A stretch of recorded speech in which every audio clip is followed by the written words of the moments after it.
sa buhay. Hindi naman pwede magnakaw tayo habang buhay, di ba? Oo nga. Kaya nga nag-iipon.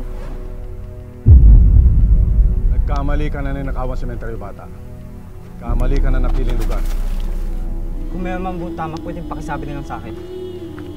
Magnanakaw! Kumain niyo! Nasaan ba tayo?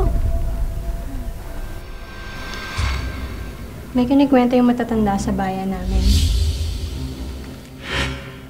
Isang masamang alamat. Kung sino man ang makahawak sa dugo ng demonyo, ay siyang magiging alagad niya.